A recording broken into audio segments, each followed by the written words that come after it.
Hi everybody, this is a quick video about the commutative law. Really helpful for mental maths and doing multiplication. Hope you enjoy it. So hi everybody, this is the commutative law, and the first thing we're going to consider is, what does commutative mean? Well, it's very similar to the word commute, and maybe some of you know what that means, but it basically means, just like you would commute to work in the morning, to move around, and that's all it is. We're just going to move stuff around. So here's the basic idea, that if I have 3 times 2 times 1, and we know that that equals 6, I could move that around to be 2 times 3 times 1, because if you work that out, that equals 6 as well. And in fact, I could have any combination I like.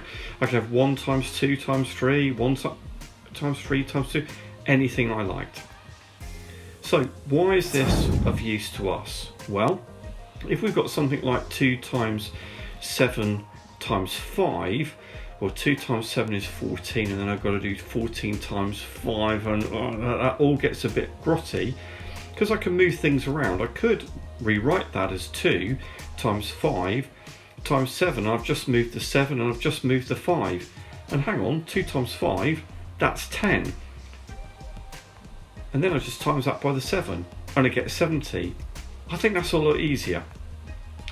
Now how about if I've got 2 times 3 times 5 times 4, which looks like a really mad, crazy sum to do. Well, 2 times 6 is, 2 times 3, see, I even made a mistake there. 2 times 3 is 6 times 5, just too hard. Why don't I just rearrange that? Look, there's our friend 2 times 5. Now just finish it off with 3 times 4, just rearrange those numbers. Instead of being 2 times 3 times 5 times 4, now it's 2 times 5 times 3 times 4, and that just becomes 10 times 3 times 4. And well, look, I already know that 3 times 4 is 12, so it's 10 times 12 equals 120. If you need to, rewind and see what I'm doing. So here's another one, 7 times 2 times 8 times 5. Well, 2 7s are 14, 14 times 8, that just seems way too hard. Let's use the commutative law and rearrange it. 7 times 8. Well, I know what 7 times 8 is from my times tables. And I know what 2 times 5 is from my times tables too.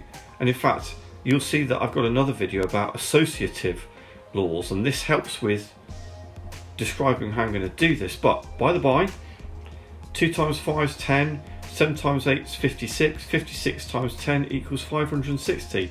Wasn't that a lot easier? I hope you found this of some use. And this was a short introduction to the commutative law. Hopefully that was of some use to you. If you liked the video, then subscribe. There's much more content on the site to help you out with your maths.